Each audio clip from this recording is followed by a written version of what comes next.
لا حول ولا قوة إلا بالله العلي العظيم. أعوذ بالله السميع العليم من الشيطان الرجيم.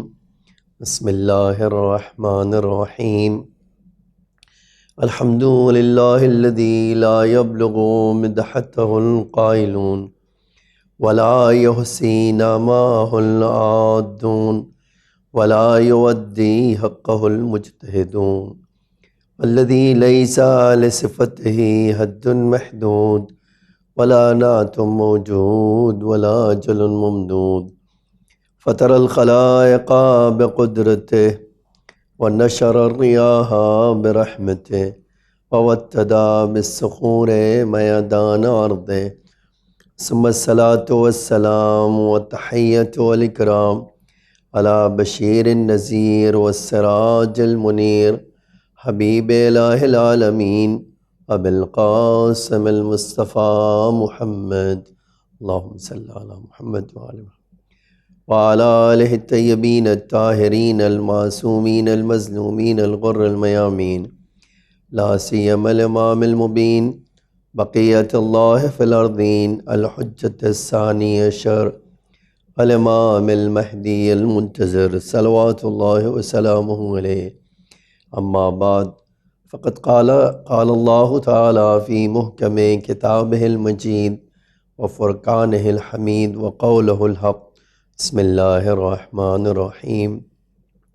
كتب عليكم إذا حضر أحدكم الموت حضر أحدكم ان ترک خیرا الوصیۃ للوالدین والاقربین. ایک صلوات پڑھیے محمد و آل محمد.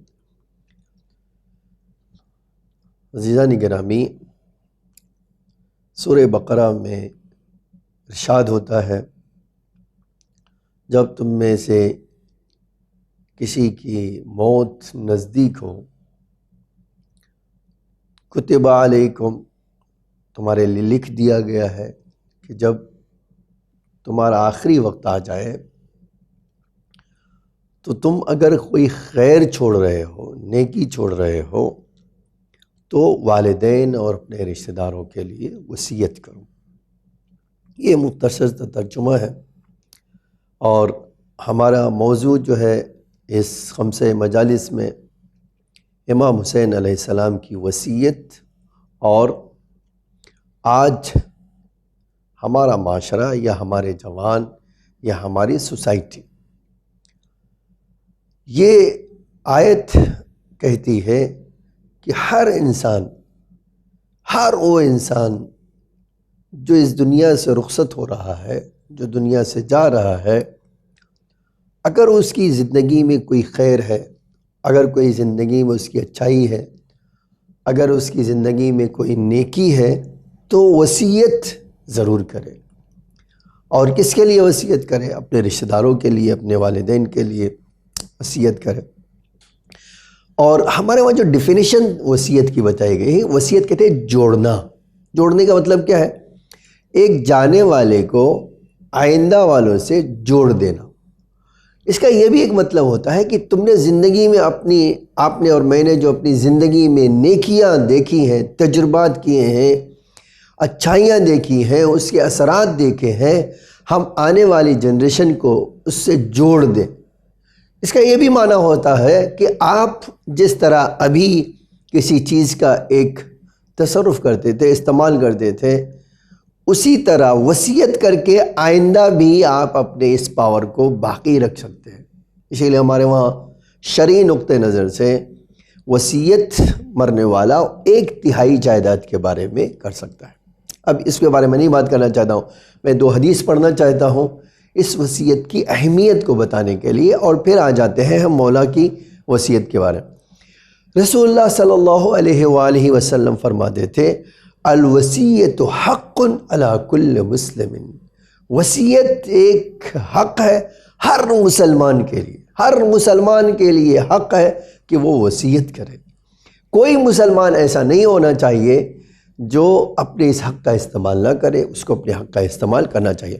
اور پھر واقعاً اس کی اہمیت میں یہ جو حدیث ہے وہ بڑی غضب کی حدیث ہے، جس میں اللہ کا رسول فرماتا ہے من مات علی وصیت حسنہ، جو نیک وصیت، اچھی وصیت کر کے جائے گا، مات شہیدہ، وہ شہید مر جائے گا۔ آپ دیکھیے یہ بہت بڑا رتبہ اللہ کے رسول نے خالی ایک وصیت کے ذریعے سے، اچھی وصیت کر کے گئے، تم نے فیوچر والوں کو، مستقبل والوں کو جوڑ دیا یا خود جڑ گئے ان سے۔ آپ سوچئے ایک اچھی وصیت انسان کو شہادت کے مرتبے تک، شہادت کا ثواب دلا دیتی ہے۔ اب یقینی بات ہے، آپ دیکھیں چونکہ اس کا جو وصیت ایک ایسا موضوع تھا، ایک ایسا ٹاپک تھا جس کی جو ہے اماموں نے، ہمارے پیغمبر نے اتنی تاکید فرمائی ہے۔ اس کا مطلب کیا ہے؟ اس کا ایک مطلب یہ بھی ہوتا ہے کہ ائمہ اپنی سیرت سے، رسول اللہ اپنی سیرت سے اپنے تمام ماننے والوں کو، اپنے تمام امتیوں کو یہ پیغام دے رہے تھے کہ دیکھو تم بہت ساری چیزوں کو شاید نہیں سمجھتے ہو، لیکن وصیت کرنا تاکہ تم جو ہے اپنے تجربات کو بھی دوسروں سے شیئر کر سکو، اور اپنا حق یا مقروض ہو، قرض ہے، نماز ہے، روزہ ہے، ان چیزوں کو اپنے بچوں کو بتا دو تاکہ اگر انہیں توفیق ملے تو اس کی وہ ادائیگی کر سکیں۔ یہ اتنی جملہ کہنے کے بعد میں آنا چاہتا ہوں، ہماری بات لمبی نہ ہو جائے، کہ ہم مولا حسین علیہ السلام کی وصیت دیکھیے۔ آقا ہمارے ایک تو ہمارے تیسرے امام ہیں، دوسرے ان کی فضیلت، ان کا مرتبہ میرے جیسا انسان یا ہم انسانوں میں کسی کے پاس یہ طاقت نہیں کہ ان کے مرتبے کو در کر سکیں۔ اسی لیے ان کی وصیت میں بھی وہ گہرائی اور گہرائی ہوگی جس پہ ہم جتنا غور کریں گے اتنا اس سے ہم فائدہ اٹھا سکتے ہیں۔ تو عزیزان گرامی، آئیے، امام کی کئی وصیتیں پائی جاتی ہیں۔ آج میں جو آپ کے سامنے لے کر آیا ہوں وہ وصیت ہے امام حسین علیہ السلام کی اپنے بھائی محمد حنفیہ کے نام۔ آپ جانتے ہیں کہ جب امام حسین 28 رجب کو مدینے سے نکل رہے تھے تو اس وقت جب یہ قافلہ تیار ہو رہا تھا تو محمد حنفیہ نے امام کو آ کے مشورہ دیا، اور امام نے ان کے مشورے کو سننے کے بعد فرمایا کہ نہیں، مجھے تو سفر کرنا ہی ہوگا، اور میں تمہیں ایک وصیت کرتا ہوں۔ اب یہ وصیت میں آپ کے سامنے پڑھنا چاہتا ہوں، اور ہماری وہ گفتگو اسی وصیت کے ارد گرد ہی سمجھ جائے گی۔ فرمایا ان الحسین ابن علی یشہد ان لا الہ الا اللہ وحدہ لا شریک لہ، میں حسین ابن علی علیہ السلام گواہی دیتا ہوں، اقرار کرتا ہوں کہ اللہ ایک ہے، ایک اللہ کے علاوہ کوئی نہیں ہے، وحدہ لا شریک لہ، بے شک اللہ ایک اور اکیلا ہے، اس کا کوئی شریک نہیں ہے، وَأَنَّ مُحَمَّدًا عَبْدُهُ وَرَسُولُهُ، اور رسول اللہ صلی اللہ علیہ وآلہ وسلم محمد ان کے بندے اور ان کے رسول ہیں۔ جاء بالحق، وہ حق لے کر آئے، ہمارے پیغمبر حق لے کر نازل ہوئے۔ من عبد بالحق، جو حق کی عبادت کرے، جو بھی حق لے کر آئے ہیں، اور ہر انسان جو حق کی عبادت کرنا چاہتا ہے وہ رسول اللہ کی باتوں پر ایمان لائے۔ پھر آیا وَأَنَّ الْجَنَّةَ وَالنَّارَ حق، بے شک جنت حق ہے، فرمایا جہنم حق ہے، وَأَنَّ السَّاعَةَ آتِيَةٌ لَا رَيْبَ فِيهَا، بے شک قیامت آنے والی ہے، اس میں کوئی شک و شبہ نہیں ہے، وَأَنَّ اللَّهَ يَبْعَثُ مَن فِي الْقُبُورِ، اور یہ بھی یقینی ہے، 100% ہے کہ جو بھی آیا ہے اس دنیا سے وہ جائے گا، اور ایک دن آئے گا کہ اللہ ان کی قبروں سے انہیں باہر نکالے گا۔ یہ پہلا حصہ جو آج میں آپ کے سامنے بات کرنا چاہتا ہوں۔ اب دیکھیے، آپ کوئی آدمی اگر ان جملوں پہ غور کرے تو اس کو یہ پتہ چلے گا کہ مولا جو ہے اپنی زندگی میں جب وصیت کر رہے ہیں تو اس کا پہلا حصہ امام کا ایمان اور عقیدے کے بارے میں ہے۔ اس سے پتہ چلتا ہے کہ جس مولا کی ہم اتباع کرنا چاہتے ہیں، جب ہمارے مولا کی روش اور طریقہ وصیت کرنے میں یہ ہے کہ پہلے اپنے عقائد حقہ کو بیان کریں، تو اس سے یہ سمجھ میں آتا ہے کہ انسان کی زندگی میں ایمان کس حد تک رول اپناتا ہے۔ عزیزان گرامی، میں نے یہ جملہ اسی لیے کہا تھا کہ وصیت جہاں ایک جانے والا آنے والی نسل سے جڑ جاتا ہے، ایک معنی اس کا یہ ہے اپنے تجربات کو شیئر کرتا ہے، اور اس کے بعد دوسری تعریف میں نے یہ کہا تھا کہ جانے والا اپنا حق آئندہ نسل کو بتا جاتا ہے۔ تو میں پہلے جملے میں بات کرنا چاہتا ہوں کہ مولا نے ایمان کے بارے میں ہمیں ایک پیغام دیا۔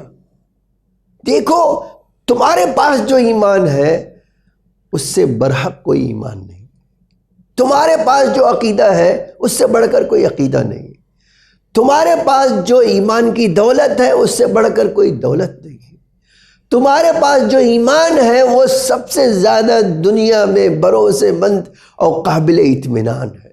کیوں؟ اس لیے کہ اس کا سرچشمہ خدا کی ذات ہے۔ یہ اللہ کا رسول امام فرماتے ہیں جا بالحق، حق کی طرف سے لے کر آیا۔ اب اگر آپ حق کی عبادت کرنا چاہتے ہیں تو اس خدا کو مانو۔ پھر آپ ایمان ایک ایسی دولت ہے، اسی لیے ہمارے وہاں امام مختلف زمانوں میں اپنے چاہنے والوں کو جب آتے تھے ایمان کی بارے میں بات کرتے تھے تو کہتے تھے تمہارے وجود میں سب سے گراں قدر چیز جو ہے اس کو ایمان کہتے ہیں۔ اسی لیے جب کبھی کسی نے شکایت کی، بڑی روایت مشہور ہے، جب کسی نے شکایت کی کہ مولا میں بڑا غریب ہوں، تو امام نے فرمایا علی کا چاہنے والا کبھی غریب نہیں ہو سکتا۔ تو اس راوی کو بڑا تعجب ہوا کہ میں کہہ رہا ہوں مولا سے میں بہت غریب ہوں، اور مولا کہہ رہے ہیں کہ علی کا چاہنے والا کوئی غریب نہیں ہو سکتا۔ اس کے استجاب کو دیکھ کر، اس کے اس حیرت کو دیکھ کر امام نے اس کی حیرت کو دور کیا۔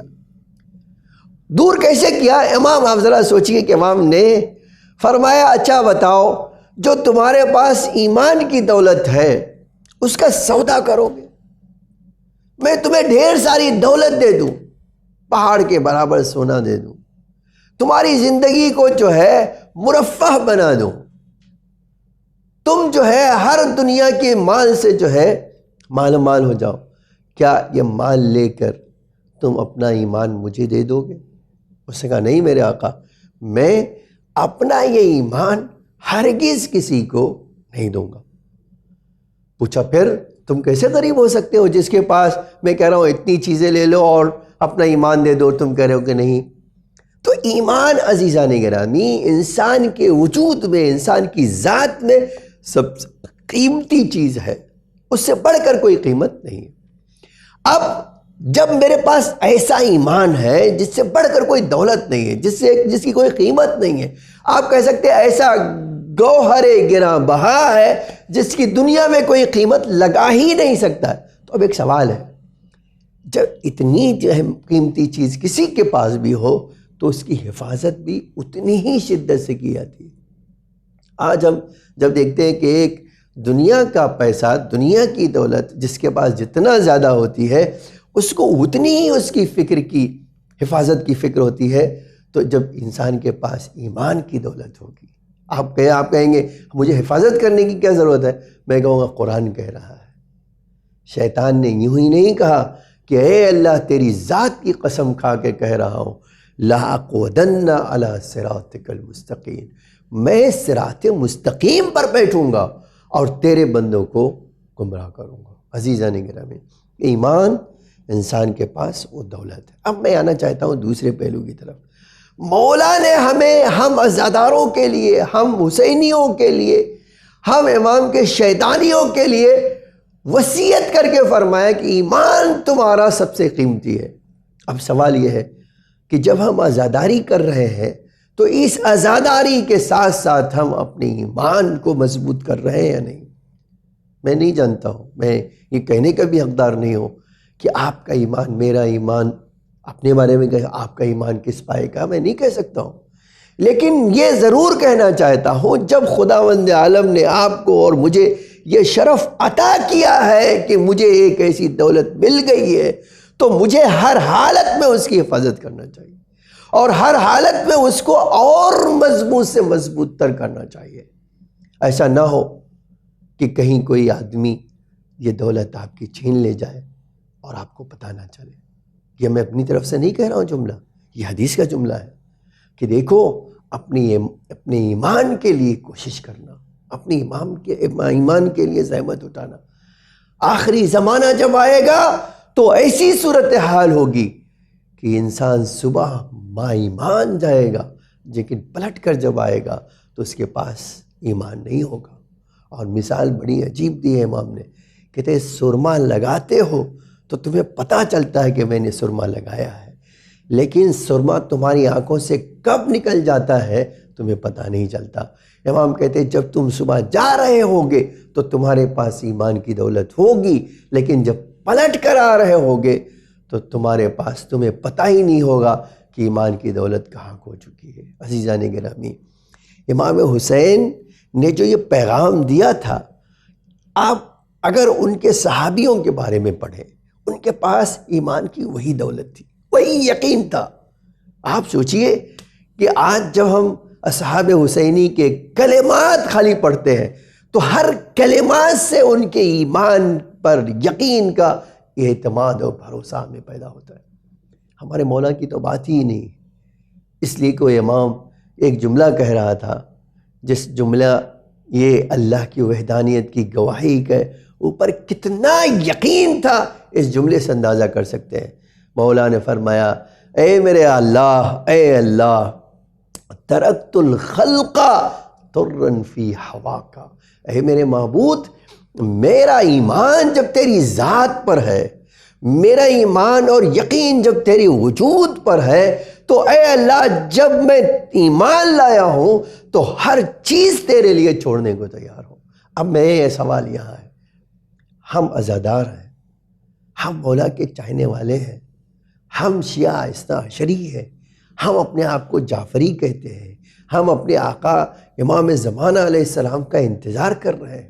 ان سب کے ساتھ ایک سوال تو بنتا ہی ہے، کسی بھی ایک شیعہ کو اپنے آپ سے پوچھنا، ہر انسان کو، ہر شیعہ کو اپنے آپ سے پوچھنا چاہیے کہ کیا جس طرح مولا حسین کربلا میں کہہ رہے تھے کہ اے اللہ جب میں تجھ پر ایمان لایا ہوں، جب میں تجھ پر یقین رکھتا ہوں، تو اے اللہ تیرے اس ایمان کی بنا پر تیرے لیے ہر چیز چھوڑنے کو تیار ہوں، تیری خاطر ہر چیز چھوڑ دوں گا۔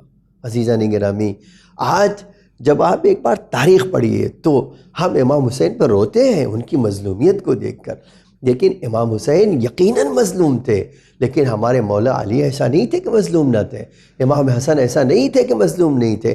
11 کے 11 امام، آگے بڑھ کے کہہ سکتے ہیں 12 کے 12 امام مظلوم ہیں۔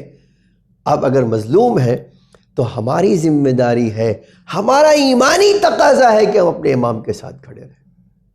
میں یہیں پر آ کر آپ سے کہنا چاہتا ہوں، ایک بار ضرور سوچئے، کیا ہم اپنے مولا کے ساتھ جب ہم ایمان رکھتے ہیں کہ واجب الطاعہ امام ہے، ہم نے جب غدیر کو مانا ہے، جس غدیر میں اللہ کے رسول نے فرمایا کہ ہم تمہیں مولا دے کر جا رہے ہیں، مولا کا مطلب بھی رسول اللہ نے سمجھایا تھا کہ مولا کا مطلب یہ ہوتا ہے کہ تمہیں ان کے پیچھے پیچھے چلنا ہے، ان کے نقش قدم پر چلنا ہے۔ تو آج سوال یہی ہے، کیا ہم اپنے آپ کو اپنے مولا کے پیچھے چلا رہے ہیں؟ کیا ہم اپنے آپ کو اپنے مولا کے نقش قدم پر لے کے جا رہے ہیں؟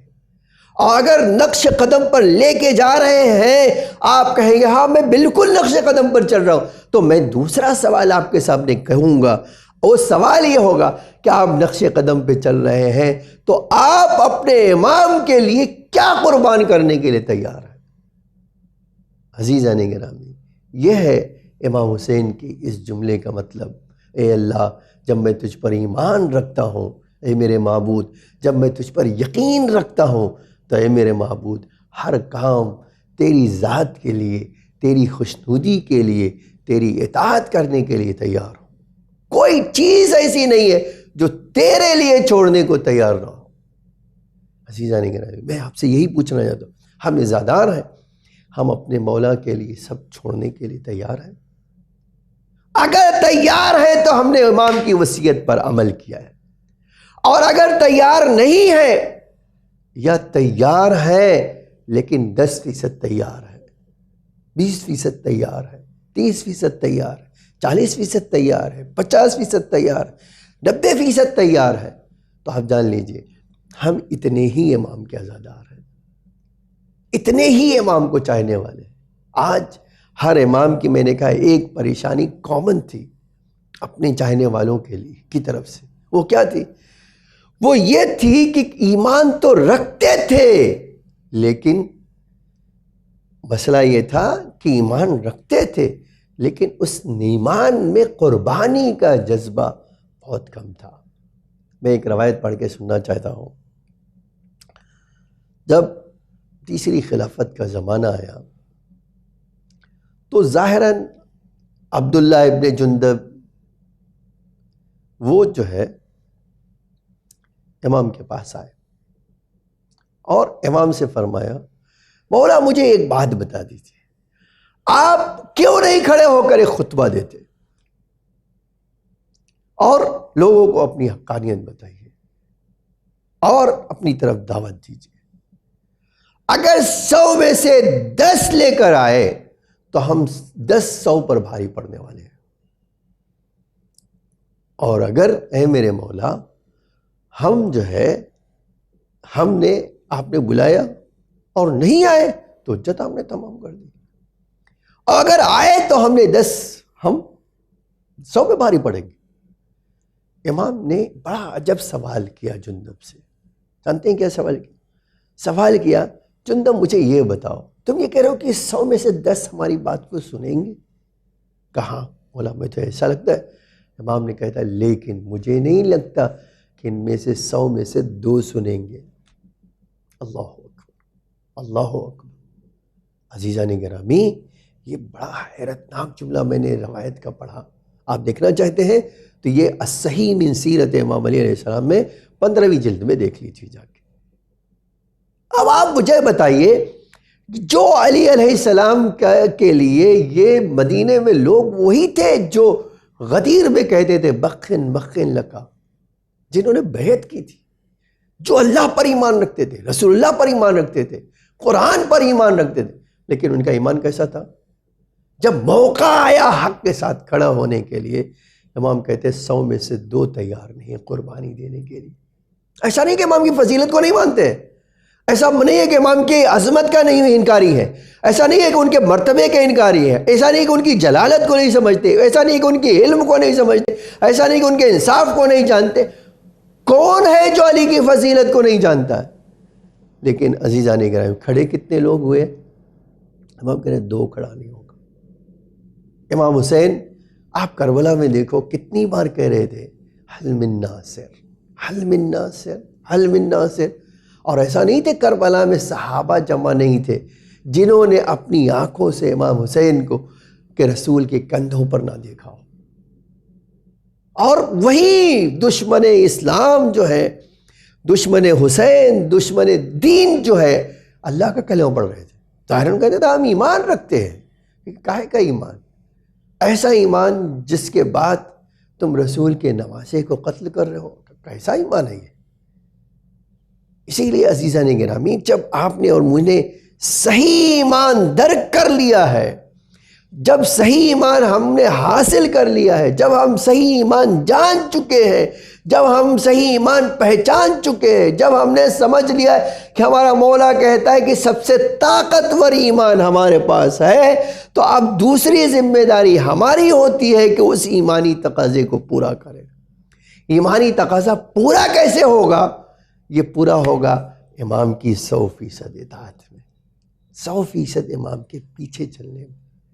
آپ یقین جانیں، جب کوئی آدمی یہ دعویٰ دار ہوتا ہے، دعویٰ کرتا ہے کہ میں اللہ پر ایمان رکھتا ہوں، تو اللہ کہتا ہے مجھے تمہارے ایمان کی جانچ کرنا ہے.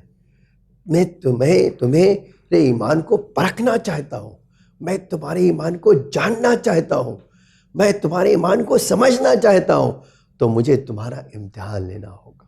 لیکن آج تک امتحان دینے والے ہزاروں ہیں، لیکن پاس ہونے والے کتنے ہیں؟ یہ خود آپ کو اور مجھے اپنی ذات میں طے کرنا ہوگا۔ آیا میں امتحان دینے کے لیے تیار ہوں؟ آیا حل میں ناصر کی صدا سن کر میرا ایمانی تقاضا کہے گا کہ مولا اب تم نے آواز دی ہے، میں ہر چیز چھوڑ کر آ رہا ہوں؟ ایسے لوگ بھی تھے کربلا میں ایسے لوگ تھے۔ جب امام نے فرمایا حل من ناصر انصرنا، تو ایسا نہیں کہ وہ مولا کے اوپر ایمان نہیں رکھتا تھا۔ اس نے کیا کیا؟ بہانہ جانتے ہیں؟ مولا میرے پاس خاندان بڑا ہے، میرے بچے ہیں، میرا گھر ہے، میرا بزنس ہے، ایک کام کرتا ہوں میں اپنے گھوڑے کو دے دیتا ہوں۔ مولا یہ میرا گھوڑا بہت قیمتی ہے اور بہت میدان جنگ کا آزمودہ ہے، آپ اس کو لے لیجئے۔ امام نے فرمایا مجھے کسی گھوڑے کی ضرورت نہیں ہے، مجھے باایمان افراد کی ضرورت ہے جو اپنے امام کے ساتھ کھڑے رہے۔ اگر آپ دیکھنا چاہتے ہیں تو اس واقعے کو بھی ابصار العین فی انصار الحسین نامی کتاب میں دیکھ لیجیے۔ یہ بڑی عجیب بات نہیں ہے؟ اسی لیے کہہ رہا ہوں، مولا نے اپنی وصیت میں سب سے پہلے جس ایمان کا ذکر کیا ہے، میں آپ سے اور اپنے وجود سے ایک بار ضرور میں اور آپ اپنے وجود سے پوچھ لیں کہ ہم اس مولا کے جو ایمان امام نے بتایا ہے اس پر کتنا یقین رکھتے ہیں۔ اگر یقین رکھتے ہیں تو شکر خدا کیجئے اور اس کے تقاضے کو پورا کرنے کے لیے اٹھ کھڑے ہوں۔ آج اگر حسین نہیں ہے تو فرزند حسین تو ہے۔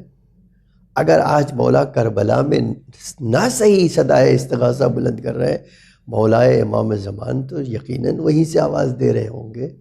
عزیزان گرامی، اس ایمان کے تقاضے کو پورا کرنا ہی دنیا کا سب سے بڑا ہدف میرے لیے اور آپ کے لیے ہونا چاہیے۔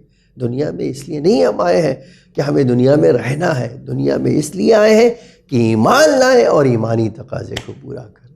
عزیزو، آپ دیکھیں کربلا کی داستان میں ایک اور چیز ہے کہ جب یہ اسرا کا قافلہ ایک شہر سے دوسرے شہر جا رہا تھا تو وہیں کچھ لوگ واقعاً با ایمان تھے۔ کیسے با ایمان تھے؟ جن کے ایمان کی آج ہم مثال دے سکتے ہیں۔ میں ایک دو نہیں، بہت سارے آپ ایسے نام مل سکتے ہیں آپ کہ جب جاتے تھے اور کہتے تھے مولا اے کاش ہم ہوتے، اپنی جان آپ پر قربان کر دیتے۔ مولا ہم نہیں تھے لیکن اے میرے مولا فرمائیے آج ہم آپ کے لیے کیا کر سکتے ہیں۔ ایسی کنیزیں تھیں۔ آپ اس کنیز کا واقعہ سن لیجئے اور بات ختم کر لوں، میں بات سمیٹ لوں۔ ہم اگلے مجلس میں مزید اس وصیت مولا کی وصیت پہ گفتگو کریں۔ ایک کنیز کا نام ہندہ تھا جو ظاہراً یزید کی زوجہ تھی۔ ایک دن اس کی کنیزوں نے کہا مالکن ہمارے قید خانے میں عجیب اسیر آئے ہیں، کیا آپ ان سے ملاقات نہیں کرنا چاہیں گے؟ اس نے کہا اچھا ٹھیک ہے ہم جاتے ہیں، بس 2 جملے سن لیجئے اور مجلس میں نے مکمل کر لی۔ کہا ٹھیک ہے ہم ملنے جائیں گے ان سے۔ وہ یزید سے کہتے کہ میں زندان میں قیدیوں سے ملنا چاہتی ہوں۔ کہا بالکل جائیے، آپ جائیے۔ وہ قیدی اپنے کنیزوں کی جھرمٹ میں قید خانے میں آئی۔ مقتل کا بڑا دردناک جملہ ہے کہ جیسے ہی قید خانے میں قدم رکھا، بی بی نے جناب کلثوم سے مخاطب کر کے فرمایا بہن اس کو پہچانتی ہو؟ اے بہن اس کو پہچانتی ہو؟ بی بی نے کہا ہم پہچانتے ہیں۔ کہ بہن سر جھکا لو، یہ آج ملکہ ہے اور ہم یہاں قیدی ہیں۔ ہائے وہ زمانہ، ہائے اہل بیت کے رسول پر وہ وقت آ گیا جہاں اہل بیت کے رسول کی بیٹیاں قید خانے میں ہیں اور ان کی کنیزیں ملکہ بنی ہوئی ہیں۔ مقتل کہتا ہے کرسی سجا دی گئی، کرسی رکھ دی گئی، اس پر یہ بیٹھ گئی، اس کے ارد گرد کنیزوں کا جھرمٹ ہے۔ اس نے ایک سوال کیا، کہا اے قیدیوں مجھے دیکھ کر تم نے سر کیوں جھکا لیا؟ میں کچھ سوال کرنا چاہتی ہوں۔ بیوی نے کہا پوچھو، کیا پوچھنا چاہتی ہو؟ کہا آپ بتائیے آپ کس شہر سے تعلق رکھتی ہیں؟ آپ کس شہر سے یہاں پر آئی ہیں؟ بیوی نے جان بوجھ کر کہا ہم مدینے سے آئے ہیں۔ اس نے کہا بی بی عربی میں ہر شہر کو مدینہ کہا جاتا ہے، آپ کس مدینے سے تعلق رکھتی ہیں؟ ارباب اعضاء یہ جملہ سننا تھا کہ اس نے کہا بی بی نے جواب دیا ہم مدینہ رسول سے تعلق رکھتے ہیں۔ جیسے ہی مدینہ رسول کا ذکر سنا اس نے کرسی چھوڑ دیا، زمین پر بیٹھ گئی۔ تو اب شہزادی نے پوچھا کہ تم نے مدینہ رسول سن کر تمہارے وہ دل میں اتنا احترام کیوں کر پیدا ہوا کہ تم کرسی چھوڑ کر زمین پر بیٹھ گئی؟ کہا آپ کو پتہ نہیں ہے میری زندگی اسی مدینہ رسول سے ہے، آج جو کچھ ہوں میں اسی مدینہ رسول کی بنا پر ہوں۔ کہا مدینہ رسول سے اگر ہے تو آپ میرے مولا علی کا گھر جانتی ہیں؟ کہا ہاں ہم بالکل جانتے ہیں، تمہارے مولا کا گھر جانتے ہیں؟ کہا اگر آپ مولا کا گھر جانتی ہیں تو میرے آقا حسین سے بھی واقف ہوں گی، میری شہزادی زینب سے بھی واقف ہوں گی۔ کہا ہاں ہم حسین سے بھی واقف ہیں، ہم زینب سے بھی واقف ہیں۔ کہا آپ کیسے جانتی ہیں میرے آقا کو؟ میں تو جب وہاں سے چلی تھی تو ایک بڑی تمنا لے کر چلی تھی، ایک دن شاید میری قسمت مجھے مدینہ لے جائے، میں اپنی شہزادی زینب کی زیارت کر سکوں، میں اس آقا حسین کی زیارت کر سکوں جن کی وجہ سے میں آج صحت و سلامتی کے ساتھ ہوں، میں اپنی آنکھوں سے دیکھ سکتی ہوں۔ یہ جملہ سننا تھا۔ ایک بار شہزادی نے فرمایا ہاں اگر تم پوچھنا چاہتی ہو ہمارا حسین کہاں ہے، آقا حسین کہاں ہے، تو ہندہ سن لو، ہمارا حسین، تمہارا حسین، اس کا سر تمہارے محل کے سامنے لٹکا ہوا ہے۔ اگر تم شہزادی زینب کے بارے میں پوچھنا چاہتی ہو، اے ہندہ پہچانو میں زینب ہوں۔ ارباب اعضاء بس یہ جملہ سننا تھا، مقتل میں نے وہ جملہ دیکھا، اس نے اپنے چہرے پر، اپنے سر پر ایک پتھر اٹھا کے مارا اور گریبان چاک کیا۔ اسی طرح دوڑتی ہوئی یزید کے دربار میں پہنچی۔ اب جب اس منظر کو یزید نے دیکھا جلدی سے اٹھا، اپنے اہداب اپنی ابا کو اس کے سر پہ ڈالا، ہندہ اس طرح تو بلوے عام میں آ گئی۔ اس سے تڑپ کر کہا اے یزید تجھے میری پردے کی پرواہ ہے لیکن زہرا زادیہ ارے ایک شہر سے دوسرے شہر، ایک جگہ سے دوسری جگہ لے جا رہی ہے، ارے تجھے اپنی عورت کا اتنا خیال ہے لیکن ناموس رسول کا کوئی خیال نہیں۔ الا لعنۃ اللہ علی القوم الظالمین، سیعلم الذین ظلموا ای منقلب ینقلبون۔ الہی بحق زہرا وبیہا وبعلہا وبنیہا وسر المستودع فیہا بعدد ما احاط بہ علمک، اے اللہ ہماری سزاداری کو قبول فرما، اے میرے معبود ہم سب کو مولا کے عزاداروں میں قرار فرما، اے اللہ آقا امام زمانہ علیہ السلام کے ظہور میں تعجیل فرما، ہم سب کو آقا کے غلاموں میں شمار فرما، اے اللہ ہم حاجت مند محمد اور آل محمد کی صدقے میں ہماری حاجتوں کو قبول فرما، اس دنیا میں نور آل محمد سے مزین فرما اور آخرت میں شفاعت آل محمد نصیب فرما۔ ربنا تقبل منا انک انت السمیع العلیم۔